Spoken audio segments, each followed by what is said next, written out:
सोमेश कोलगे आपले प्रतिनिधी सध्या आपल्या सोबत आहेत। सोमेश, सध्या जंतर मंतरवर काय वातावरण आहे आणि आज कोणकोणते नेते जंतर मंतरवर जाऊन या आंदोलकांची भेट घेणार आहेत?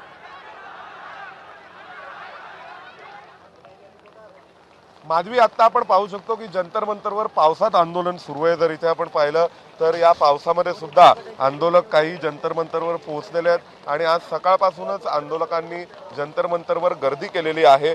त्याशिवाय आणखीन एक गोष्ट इथे सांगण्याची आवर्जून सांगितली पाहिजे, ती म्हणजे आज व्यासपीठावरती आशुतोष रांका देखील आहेत। अभिजित दिपके येथील काही वेळांनी अभिजित दिपके देखील व्यासपीठावर पोहोचत आहेत आणि त्याशिवाय समोर जर आपण पाहिलं तर हे सगळे कार्यकर्ते जरी नेहमीपेक्षा किंवा दुपारी जितकी गर्दी होते त्यापेक्षा कमी गर्दी असली तरी सुद्धा सध्या सकाळपासून मोठ्या संख्येने इथे आंदोलक आलेले आहेत आणि पाऊस सुरू आहे आणि या पावसामध्ये आंदोलकांकडून आंदोलन सुरू राहिलेलं आहे। इथे आपण पाहतोय की समोर जो एक छोटा स्टेज बनवण्यात आलेला आहे त्यावरही आंदोलक बसलेले, ज्यांना जे जखमी झाले ते त्या सर्वांना तिथे बसण्यासाठी म्हणून जागा करण्यात आलेली होती।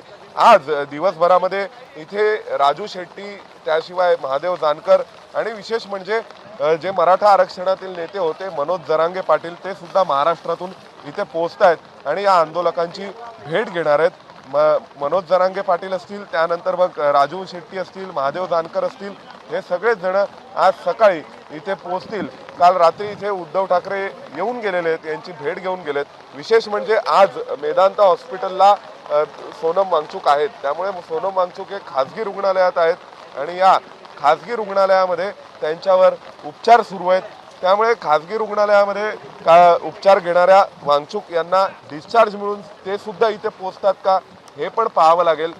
त्याशिवाय जर आपण पाहिलं तर या सर्व आंदोलकांना आणि या आंदोलकांसोबत चर्चा करण्यासाठी म्हणून सरकारच्या वतीने काही प्रयत्न होणार आहेत का ते सुद्धा आपल्याला पाहावं लागेल। हे सगळे आंदोलक सध्या या पावसातही आंदोलन करण्यावरती ठाम आहेत असं दिसतंय, कारण आपण जर पाहिलं तर दिल्लीमध्ये प्रचंड पाऊस आहे। दिल्लीच्या तुलनेने, दिल्लीच्या मानाने हा भरपूर पाऊस आहे आणि इथे तरी सुद्धा अनेक आंदोलक आलेले आहेत आणि या ठिकाणी येऊन आता हे आंदोलन करण्यावरती ठाम आहेत। म्हणून या ठिकाणी जर आपण पाहिलं तर स्टेजच्या समोर हे सगळेच आंदोलक बसलेले आहेत आणि अनेक आंदोलक दुपारी सकाळी साधारणपणे 9:30 10:30च्या दरम्यान इथे पोहोचतात। 11:30 पर्यंत जंतर मंतरवर बऱ्यापैकी गर्दी जमलेली असते आणि रोज हे सगळेजण सकाळी इथे पोहोचतात आणि त्यानंतर रात्री उशिरापर्यंत या जंतर मंतर या आंदोलनाच्या स्थळी असतात, असं चित्र सध्या इथे आहे। नक्कीच सोमेश, आज दिवसभर जंतर मंतरवर नेमक्या काय घडामोडी घडतात याकडे लक्ष असेलच। सध्या धन्यवाद या सगळ्या सविस्तर माहितीसाठी।